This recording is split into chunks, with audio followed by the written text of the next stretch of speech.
Amin, amin. Kasih tepuk tangan yang paling meriah buat Tuhan kita. Haleluya. Silakan duduk jemaat Tuhan yang dikasihi oleh Tuhan. Saya percaya bahwa pada kesempatan ini kita semua sedang diberkati oleh Tuhan. Yang percaya katakan amin. Ya, tangan Tuhan yang penuh kuasa selalu ada bagi setiap orang-orang yang berharap dan percaya kepada Tuhan.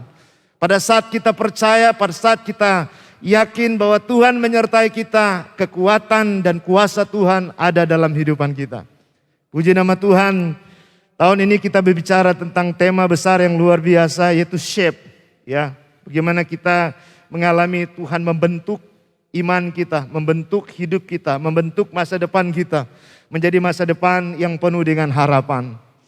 Dan minggu ini adalah minggu kedua gereja kita memasuki bulan komunitas, di mana gereja kita terus membangkitkan, mengingatkan, bahkan mengajak seluruh Bethlehemers untuk mari kita bersama-sama masuk di komunitas life group kita, ya, karena kita tahu bahwa ketika kita ada di dalam sebuah komunitas, ya tadi ada beberapa teman kita ya dari majelis sudah menyampaikan pentingnya mereka ikut life group, dan saya percaya ini merupakan hal yang luar biasa bagi kita ketika seluruh Bethlehemers bisa bergabung di life group, dan saya percaya kita pasti diberkati di sana.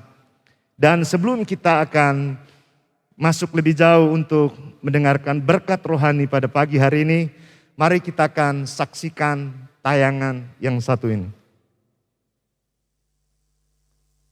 Shalom Bethlehemers. Perkenalkan, saya Karlin dan ini suami saya. Saya Erwin. Dan kami tergabung dalam life group New Reborn yang dibentuk oleh Pastor Joy sejak 2 tahun yang lalu. Puji Tuhan, dengan kemajuan teknologi tidak menghalangi kami untuk terus bergabung di dalam komunitas. Pada awalnya life group kami ini hanya terdiri dari 4 orang. Puji Tuhan semakin berkembang sehingga sekarang kami sudah terdiri dari 15 orang. Dan anggota life group kami ini berasal dari berbagai daerah. Ada yang dari Jakarta, Bogor, Sukabumi, bahkan ada teman kami yang di Amerika. Tentunya kami sangat senang dan bersyukur di saat semuanya serba dibatasi, kami bisa tetap terus bersekutu, memuji, dan belajar tentang kebenaran firman Tuhan. Jarak jauh namun tidak jauh. Life group bagi kami adalah tempat di mana kami belajar tentang kehidupan.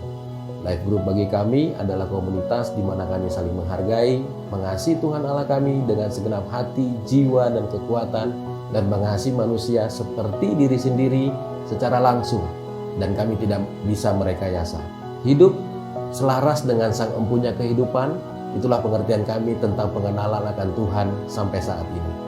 Gereja kita memiliki nilai dan standar kehidupan rohani yang menjadikan Kristus sebagai Tuhan yang berkuasa atas keluarga kita serta kehidupan yang ada di dalamnya. Tuhan kita bukan Allah yang curang. Dia tahu persis apa yang harus diberikan kepada kita yang setia dengan sempurna.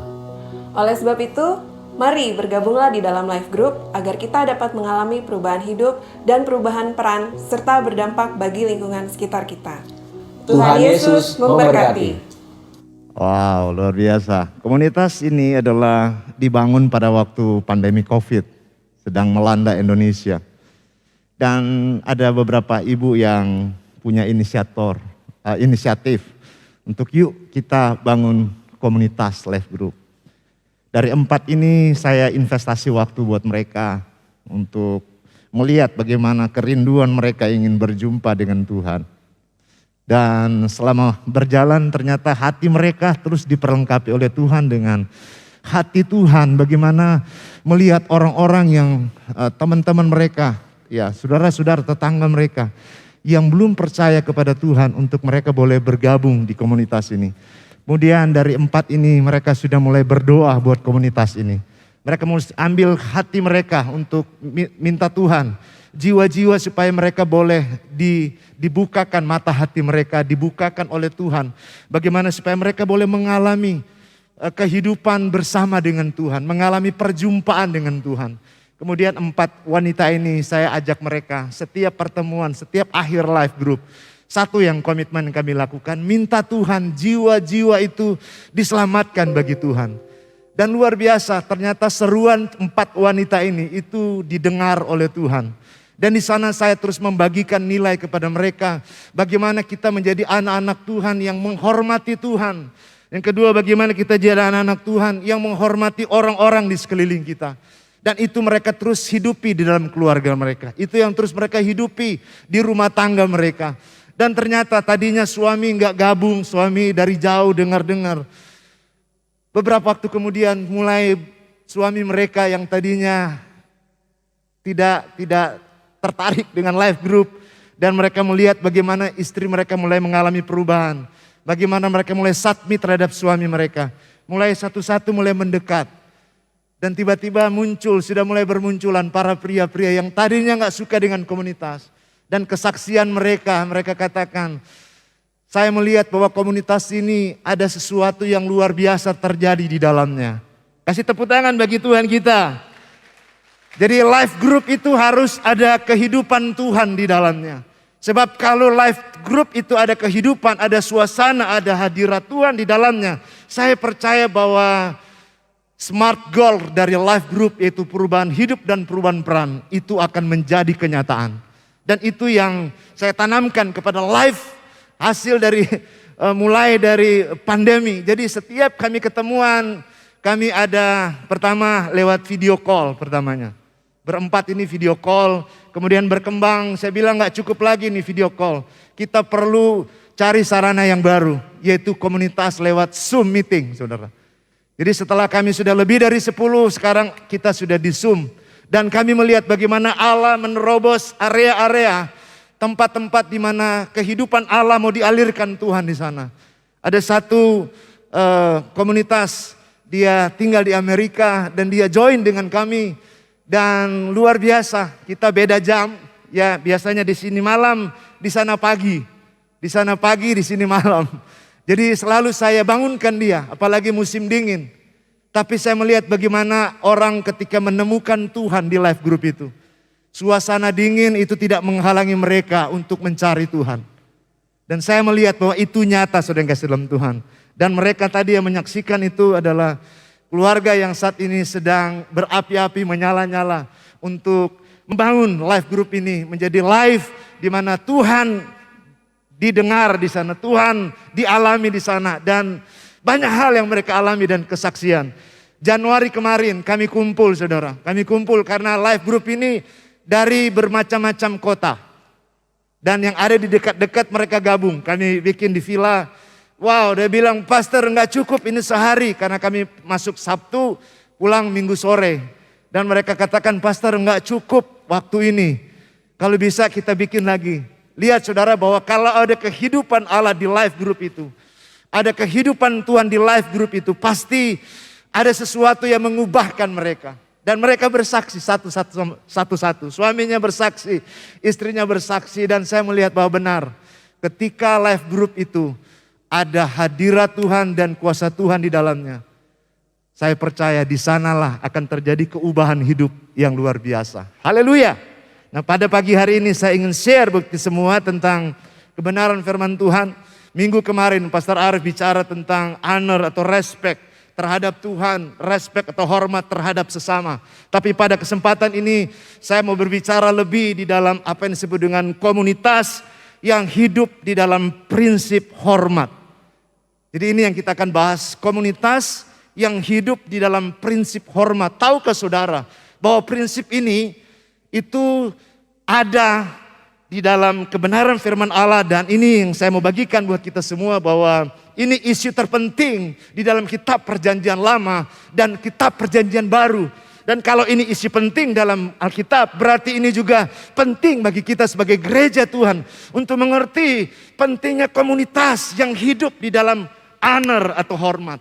Ternyata saya mempelajari Alkitab, saya menemukan ternyata prinsip hormat ini sudah diajarkan Tuhan di Taman Eden. Wow, waktu saya melihat, wow dahsyat betul ketika orang percaya mengerti prinsip ini bahwa ternyata komunitas pertama mengalami atau menemukan kebenaran ini itu di dalam Taman Eden. Mari kita lihat bersama-sama apa yang terjadi di kitab Kejadian pasal yang pertama, ayatnya yang ke-26 sampai 28. Saya semakin yakin, saya semakin kuat bahwa ternyata komunitas adalah solusi untuk kita menemukan semua nilai yang Yesus inginkan itu harusnya terjadi di komunitas life group. Nah ini Alkitab katakan, mari kita baca bersama-sama. Kejadian pasal yang pertama ayatnya yang ke-26 sampai 28. Firman Tuhan berkata, berfirmanlah Allah. Jadi Tuhan berfirman, baiklah kita. Nah ini saudara, baiklah kita. Kita di sini bukan tunggal. Kita di sini berbicara kata jamak, lebih dari satu.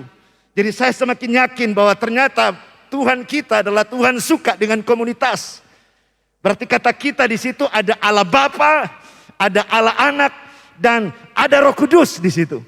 Jadi sejak awal ternyata Tuhan itu suka dengan komunitas. Tuhan suka dengan life group. Kenapa? Karena memang sejak awal di Taman Eden Tuhan ada dengan komunitas. Dan lihat saudara apa yang dikatakan firman Tuhan. Baiklah kita menjadikan manusia menurut gambar dan rupa kita. Diulangi lagi kata kita di situ. Berarti di situ ada Allah Bapa, ada Anak dan Roh Kudus, yaitu Yesus Kristus dan Roh Kudus. Supaya, nah ini dia. Saya suka ayat ini. Supaya mereka berkuasa. Wow.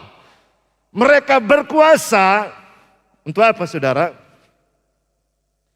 Atas ikan-ikan di laut, atas burung-burung di udara, atas ternak dan atas seluruh bumi dan atas segala binatang melata yang merayap di bumi.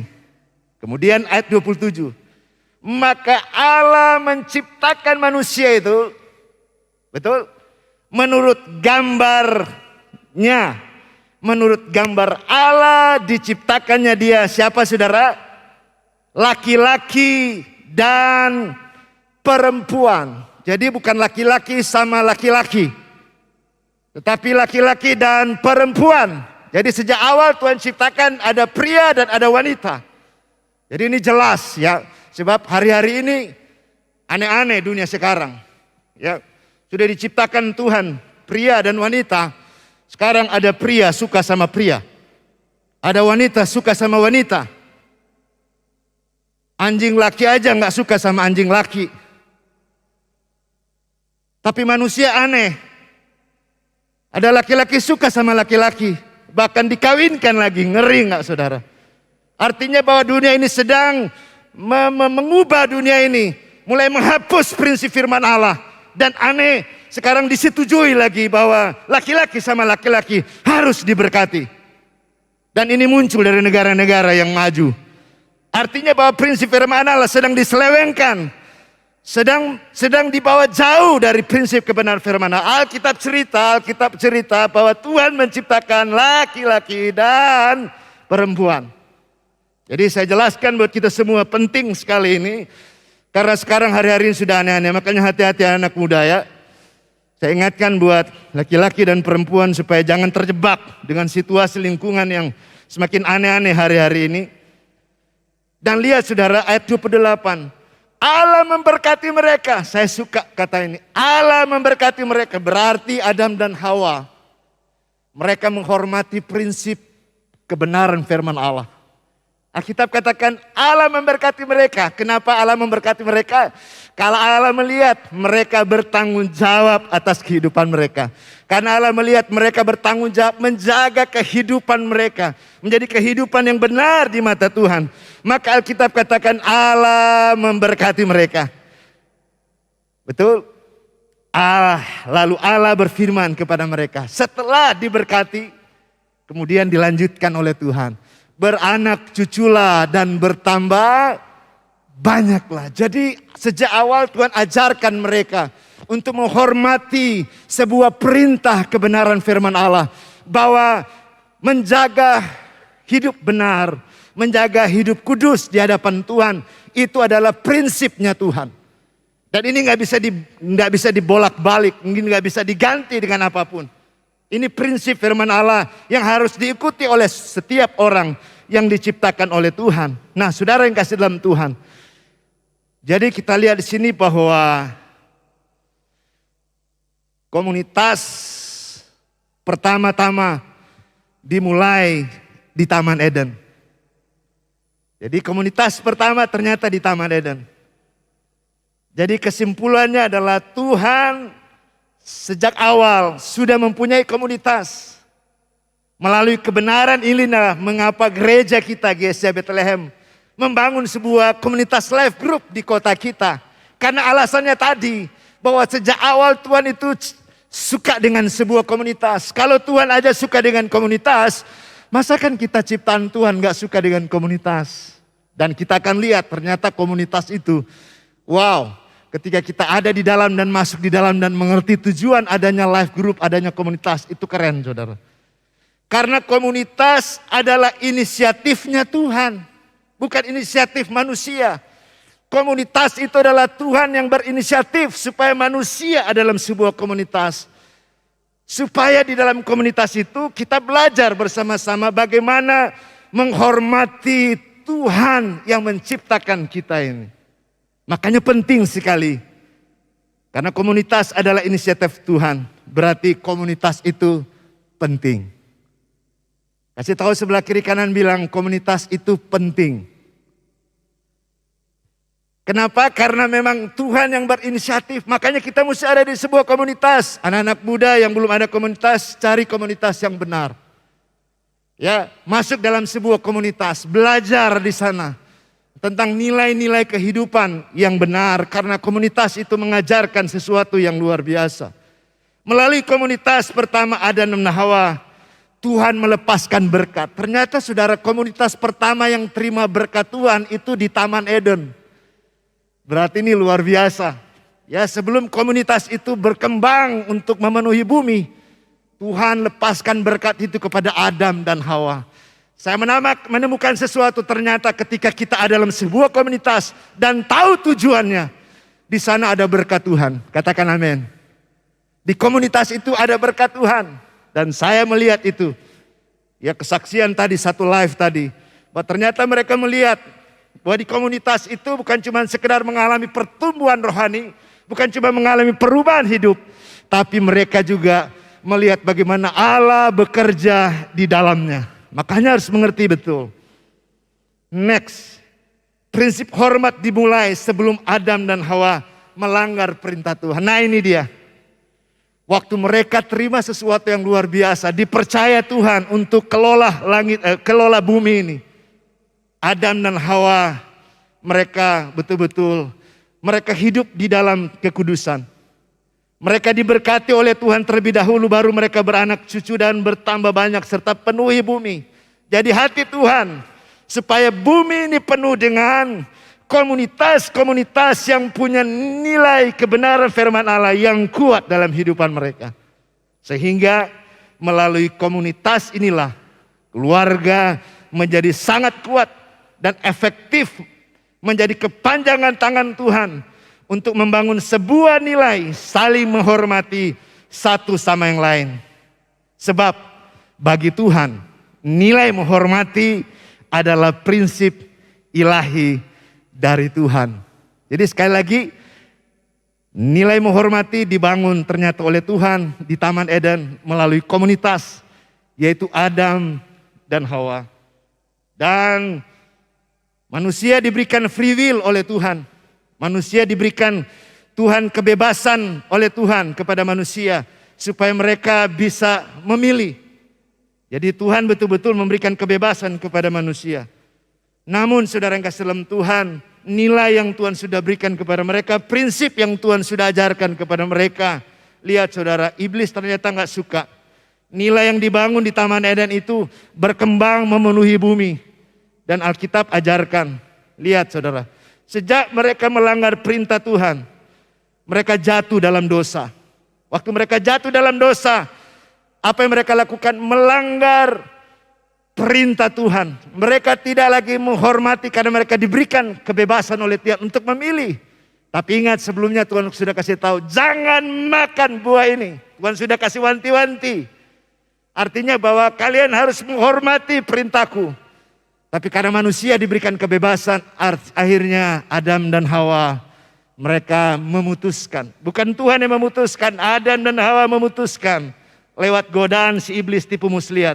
Supaya nilai yang sudah dibangun tadi itu tidak berkelanjutan, tidak turun ke generasi selanjutnya. Lihat saudara, sejak awal setan sudah potong kekuatan itu. Setan sudah batasi kekuatan itu. Lihat saudara, waktu mereka melanggar perintah Tuhan, Alkitab katakan nilai moral manusia itu saling menghormati menurun sangat drastis.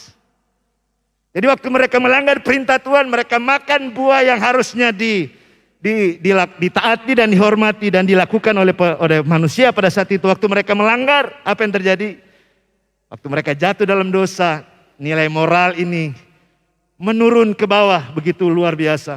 Manusia mulai tidak menghormati. Mereka saling menyalahkan. Adam mulai salahkan Hawa.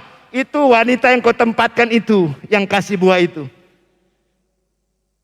Hawa bilang, itu ular yang kasih tahu itu. Jadi lihat, rasa menghormati sudah mulai hilang, saudara. Mengerikan. Ternyata ketika kita tidak menghormati prinsip firman Allah.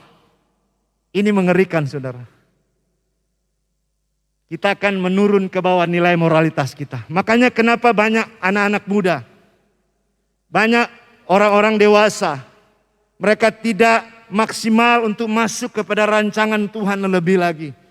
Karena kemungkinan besar mereka melanggar apa yang diperintahkan oleh Tuhan. Dan Tuhan sangat serius tentang prinsip ini. Waktu mereka jatuh dalam dosa, Tuhan pagari Taman Eden itu. Dan dia usir manusia itu keluar dari taman itu. Keluar dari sana, kenapa? Dia tahu tempat yang tadi, yang nilainya sangat luar biasa, dirusak oleh manusia itu sendiri. Sehingga Tuhan usir mereka. Alkitab katakan Tuhan protect Taman Eden. Dia lindungi bukan malaikat biasa. Alkitab cerita Taman Eden itu dilindungi oleh apa? Oleh malaikat berpedang lindungi Taman Eden itu. Karena apa? Dosa nggak boleh masuk di Taman Eden itu. Artinya prinsip ini adalah prinsip yang sangat penting. Tuhan itu serius dengan sebuah kebenaran. Makanya setiap kita yang diciptakan Tuhan serius untuk hidup dalam kebenaran. Saya percaya pembelaan Tuhan, pertolongan Tuhan juga ada dalam kehidupan kita. Karena Tuhan prinsipnya selalu bela orang yang hidup dalam kebenaran. Nah lihat saudara, waktu mereka jatuh dalam dosa bukan cuma saling menyalahkan. Masuk ke generasi selanjutnya, Alkitab bilang. Bahkan masuk ke generasi kedua. Generasi kedua siapa? Kain dan Habel. Jadi lihat saudara, waktu tadi tidak lagi menghormati, masuk lebih dalam kekuatan dosa itu. Bukan tidak saling menghormati lagi, Alkitab cerita bunuh-membunuh terjadi di sana. Dosa menguasai manusia, bayangkan satu darah adik dan kakak. Mereka dikuasai oleh jahat, kekuatan roh jahat ini, pikiran yang jahat. Kain berstrategi ajak adiknya, kemudian bunuh adiknya. Lihat saudara, generasi kedua yaitu Kain dan Habel turun, dosa itu mengikat mereka.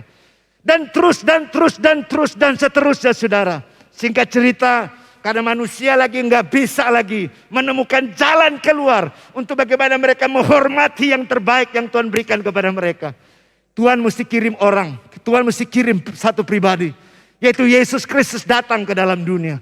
Dia harus kutus Yesus datang ke dalam dunia untuk pulihkan kehidupan manusia. Untuk pulihkan gambar yang sudah rusak. Untuk pulihkan prinsip ini yang tadinya sudah diambil oleh kuasa kegelapan. Dia mesti datang untuk mengorbankan dirinya sendiri. Supaya apa? Supaya manusia, saya dan saudara, yang tadinya gak bisa lagi terkoneksi dengan Tuhan, gak bisa lagi hormat sama Tuhan, Yesus mesti turun ke dalam dunia. Supaya apa? Supaya tadinya kita yang sudah kehilangan rasa hormat, itu kembali nilai itu dalam kehidupan kita. Lewat apa? Lewat pengorbanan Yesus di kayu salib. Nah saudara yang kasih dalam Tuhan, ini kita lihat bahwa jelas di dalam kitab Yohanes pasalnya yang ketiga 16. Karena begitu besar kasih Allah akan dunia ini, sehingga Ia telah mengaruniakan anak yang tunggal, supaya setiap orang percaya kepadanya. Alkitab bilang tidak binasa, melainkan apa? Beroleh hidup yang kekal. Tuhan kembalikan nilai hormat itu lewat pengorbanan Yesus, lewat kasih Tuhan. Jadi ternyata kasih Tuhan itu punya kekuatan yang luar biasa. Mendorong kita semua untuk memberikan rasa hormat kepada Tuhan kita yang menciptakan kita. Lewat pengorbanan Yesus di kayu salib. Sehingga kita bisa kembali datang kepada Tuhan secara pribadi. Untuk berjumpa dengan Tuhan dalam kehidupan kita. Karena apa? Karena Yesus sudah mati. Menebus dosa saya dan saudara. Dan lihat saudara. Kita lihat bagaimana ketika manusia itu dikembalikan rasa hormat itu. Kepada Tuhan dan kepada sesama. Muncul apa yang dikatakan oleh 1 Petrus pasalnya yang ketiga ayat ke-7. Nah lihat saudara. Ini bagi saya ketika kita mengerti prinsip ini. Luar biasa saudara. Kita perjanjian baru. Prinsip hormat dikembalikan kepada keluarga. Nih Rasul Petrus berkata seperti ini. Demikian juga hai suami-suami. Hiduplah bijaksana dengan istrimu. Sebagai kaum yang lebih lemah. Hormatilah mereka sebagai teman pewaris kasih karunia. Yaitu kehidupan supaya doamu jangan terhalang. Wow. Saudara yang kasih dalam Tuhan. Mungkin anak-anak muda yang hadir pada pagi hari ini berkata, Pastor, bukankah itu buat suami istri? Saya mau kasih tahu. Kalau engkau duduk di tempat ini malam pada pagi hari atau siang hari ini, dengarkan. Engkau mempersiapkan dirimu untuk punya nilai rasa hormat. Nanti suatu saat engkau berkeluarga. Ini prinsip kebenaran yang kamu harus hidupi dalam sebuah keluarga. Alkitab katakan, demikian juga kamu hai apa? Suami-suami, para pria, para lelaki. Hiduplah bijaksana dengan siapa? Dengan istrimu. Bukan istri mudamu ya. Istrimu sebagai kaum yang lebih lemah. Hormatilah mereka. Wow. Sebagai pewaris kasih karunia. Maksudnya apa firman Tuhan? Saya mau kasih tahu. Hal yang menakutkan bagi saya ketika saya berdoa. Doa saya gak didengar oleh Tuhan. Saya takut kalau saya cuma gara-gara tidak hormati istri saya. Doa saya terharang. Seperti tembaga yang melindungi langit dan bumi ini. Waktu saya berdoa mungkin cuma naik sebentar dan turun ke bawah lagi. Karena Alkitab katakan ternyata hormat kepada istri. Ini keren saudara yang kasih dalam Tuhan. Alkitab bilang kalau engkau tidak menghormati istrimu, doamu terhambat.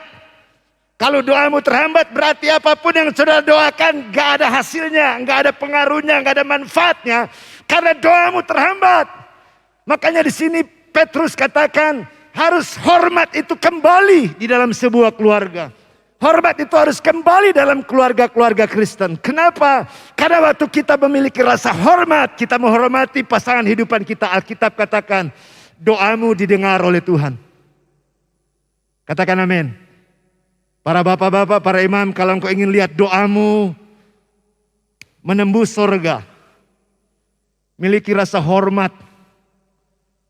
Saudara, kebenaran ini waktu saya mulai renungkan dan baca ayat ini. Saya mulai refleksi sepanjang perjalanan keluarga saya. Benarkah hati saya betul-betul menghormati istri saya? Benarkah hidup saya menghormati istri saya dan menghormati orang-orang di rumah saya? Saya menyadari bahwa prinsip ini benar-benar penting dalam kehidupan saya. Karena kalau saya tidak menghormati mereka, kemungkinan besar khotbah saya, pelayanan saya tidak ada berdampak dan tidak ada pengaruh yang luar biasa. Makanya ketiadaan penghormatan akan membuat iman para pria bantut. Percaya saya. Kalau doamu aja terlambat apalagi imanmu. Jadi penghormatanmu kepada Tuhan akan membuat doamu tembus surga saudara. Jadi ketiadaan penghormatan sederhana. Tidak ada pertumbuhan rohani. Tidak ada hal-hal yang luar biasa terjadi dalam perjalanan kehidupan saya dan saudara. Kenapa? Karena nilai ini tidak dibangun dalam keluarga kita. Mau khotbah kita atau mau pelayanan kita, mau apapun yang Tuhan percayakan buat kita. Kalau kita nggak punya rasa hormat, kita tidak menikmati pewaris kasih karunia.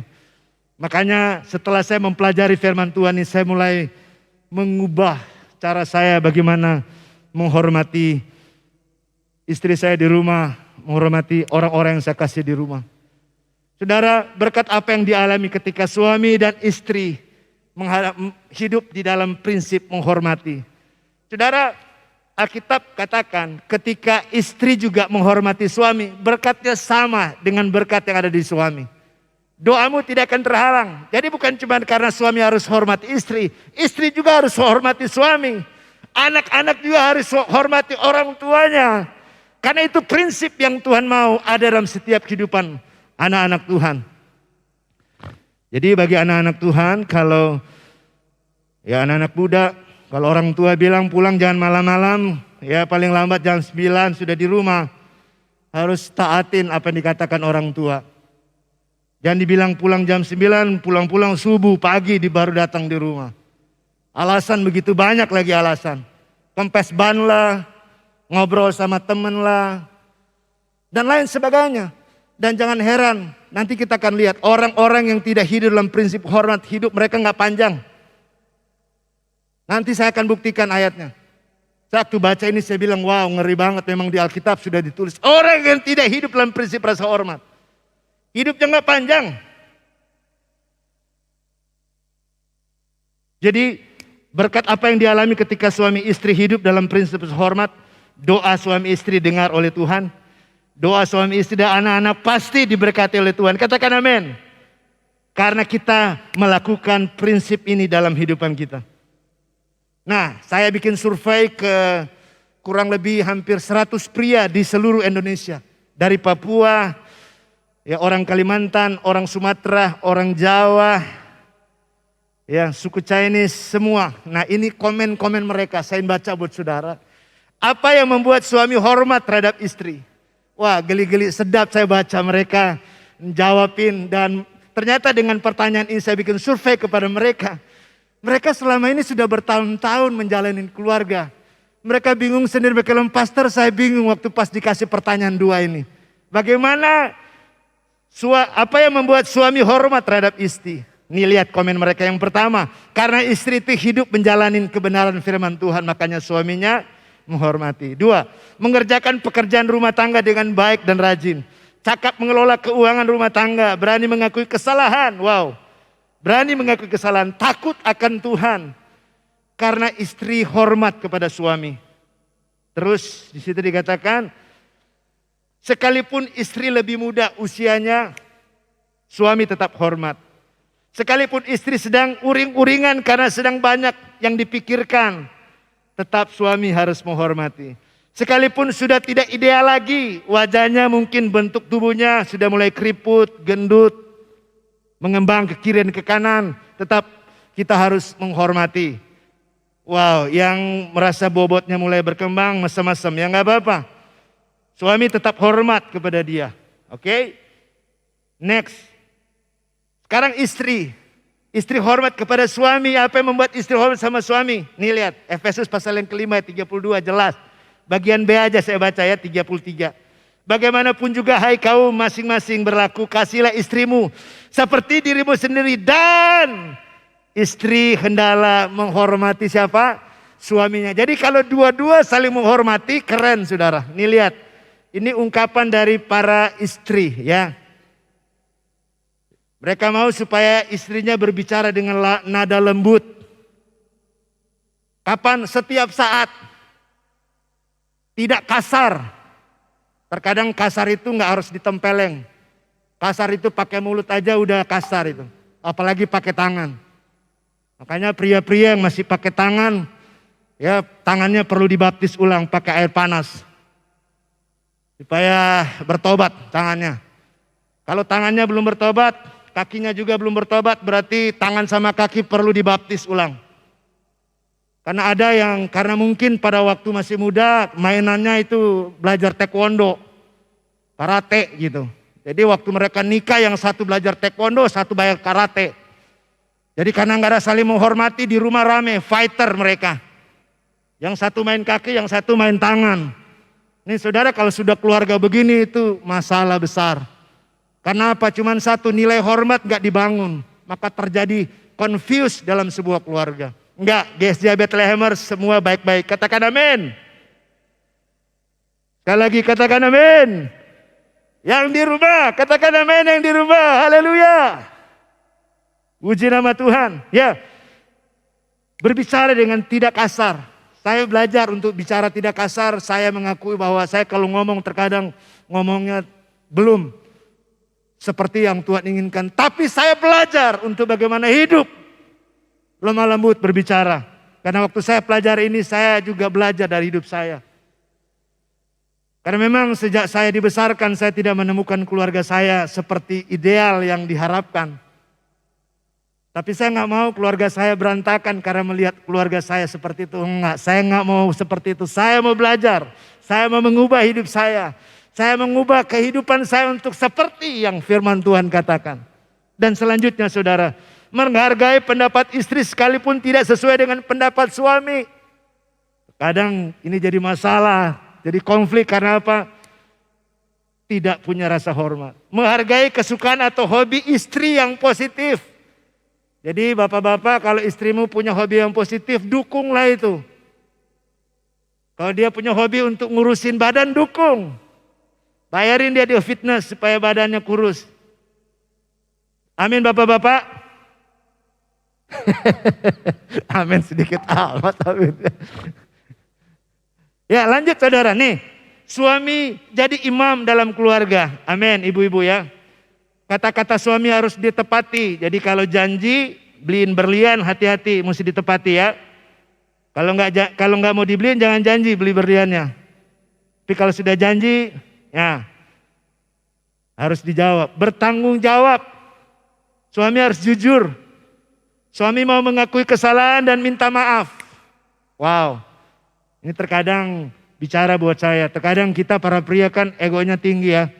Waktu bikin kesalahan ditutupin, kata-katanya agak kencengan supaya seolah-olah kita lebih benar. Dan itu fakta ya, terkadang terjadi.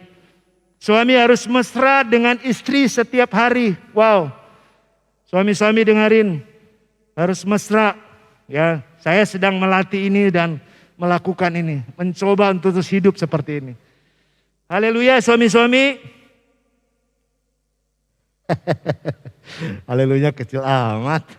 Oke, akibat pria dan wanita hidup dalam prinsip hormat nih lihat. Akibatnya apa saudara? Bilangan pasal yang ke-25 ayat 10 sampai 11 ya. Di situ dikatakan Tuhan berfirman kepada Musa, Pinehas anak Eliezer anak Imam Harun telah menyurutkan murka daripada orang Israel. Oleh karena ia begitu giat membela kehormatanku di tengah-tengah mereka. Sehingga tidaklah kuhabisi orang Israel dalam cemburuku. Sebab itu katakanlah sesungguhnya aku berikan kepadanya perjanjian keselamatan yang daripadaku. Ini keren saudara. Orang ternyata kalau mereka punya hidup rasa hormat kepada Tuhan. Lihat Pinehas ini cuma satu-satunya pria di mana bangsa Israel mengalami sebuah murka Tuhan. Dan ini Tuhan melepaskan murka yang kedua. Alkitab katakan Pinehas datang di bawah kaki Tuhan. Kemudian berseru kepada Tuhan. Dan Alkitab katakan rupa-rupanya Pinehas adalah orang yang bisa mereda murka Tuhan. Karena dia melakukan penghormatan kepada Tuhan. Katakan amin. Jadi ketiadaan hormat kepada Tuhan mengerikan. Tapi waktu kita menghormati Tuhan kita, menghormati keluarga-keluarga kita, kita akan lihat kita terhindar dari murka Tuhan dan menerima perjanjian dari Tuhan. Yang kedua, akibat pria dan wanita hidup dalam prinsip firman Tuhan, kita menerima kuasa, ada hikmat dan kekuatan, kekayaan dan kemuliaan. Ternyata di sorga juga nilainya sama, adalah nilai menghormati. Dan Alkitab katakan, maka aku melihat dan mendengar suara banyak malaikat sekeliling takhta. Makhluk-makhluk dan tua-tua itu jumlah mereka berlaskar-laskar beribu-ribu laksa. Katanya dengan suara nyaring, anak domba disembelih. Itu layak untuk menerima kuasa dan kekayaan dan hikmat dan kekuatan dan hormat, kemuliaan dan puji-pujian. Wow, ternyata sorga saudara, dia punya hal yang luar biasa ketika kita di bumi ini membangun nilai rasa hormat. Ternyata itu punya sorga juga. Sehingga kebenaran ini harus kita wujud nyatakan di tengah-tengah dunia ini. Oleh sebab itu, mari kita mau jadi anak-anak Tuhan yang senantiasa hidup dalam prinsip rasa hormat. Karena ketika kita hidup dalam prinsip rasa hormat, kita terhindar dari hal-hal yang kita tidak inginkan. Terhindar dari perselingkuhan. Ya, kita terhindar dari dipandang rendah orang. Karena apa? Orang-orang yang punya rasa hormat, Alkitab katakan, mereka akan dibawa Tuhan naik ke gunungnya Allah. Artinya akan dibawa Tuhan kepada satu titik di mana kita hidup seperti yang Tuhan inginkan. Memiliki nilai-nilai, prinsip firman Allah yang Tuhan inginkan. Kiranya kebenaran firman Tuhan pada pagi ini meneguhkan kita semua, mengingatkan semua bagi kita sebagai orang-orang yang dipilih oleh Tuhan, diciptakan oleh Tuhan. Supaya mari kita sama-sama miliki nilai, rasa hormat kita kepada Tuhan. Bapak Ibu Saudara yang kasih dalam Tuhan. Berapa baik dan terus saudara pagi ini mendengarkan pesan ini. Saudara merasa diberkati oleh Tuhan. Dan mungkin pagi ini saya mau mengajak buat kita semua. Mari kita komitmen pagi ini bersama-sama. Mari kita bangkit berdiri bersama-sama di hadapan Tuhan. Untuk ambil sebuah komitmen kita di hadapan Tuhan. Putuskan pagi hari ini. Tuhan, saya mau belajar untuk hidup dalam nilai rasa hormat. Baik suami maupun istri, anak-anak. Mari miliki rasa hormat kepada Tuhan. Karena waktu kita memiliki rasa hormat dan membangun nilai ini, saya percaya Tuhan senantiasa membawa kita kepada arah yang baru. Tuhan menuntun kita kepada jalan yang baru, di mana jalan Tuhan inginkan kita ada di sana. Haleluya. Kalau engkau ada di tempat ini, engkau ingin mengambil keputusan dan pada kesempatan ini, engkau mau hidup dalam prinsip ilahinya Tuhan. Engkau angkat tangan di hadapan Tuhan dan saya ingin berdoa buat saudara. Seberapa baik dan terus saudara pada kesempatan ini mau melakukan hidup prinsip ini, yaitu hidup menghormati Tuhan, menghormati sesama, menghormati keluarga, baik anak dan orang tua dan anak. Mari angkat tanganmu di hadapan Tuhan. Sehingga engkau dihindarkan dari murka Tuhan. Engkau dihindarkan dari hal yang tidak diinginkan oleh dirimu sendiri. Bapakku berdoa buat setiap tangan-tangan yang terangkat. Kami berdoa mulai hari ini Tuhan, biar nilai ini meresap di hati kami. Menjamah dan memenuhi hati kami adalah nilai menghormati Tuhan dan menghormati orang-orang yang ada di sekeliling kami. Kami berdoa buat para imam, para kepala-kepala keluarga, para pria-pria, para bapak-bapak, Tuhan mau berdoa, Tuhan berkati setiap tangan-tangan yang terangkat. Karena kami tahu waktu kami mulai menghormati, doa kami tidak terhalang. Doa kami tembus surga dan doa kami diberkati oleh Tuhan. Berkati juga tangan-tangan istri Tuhan yang saat ini terangkat di hadapan Tuhan.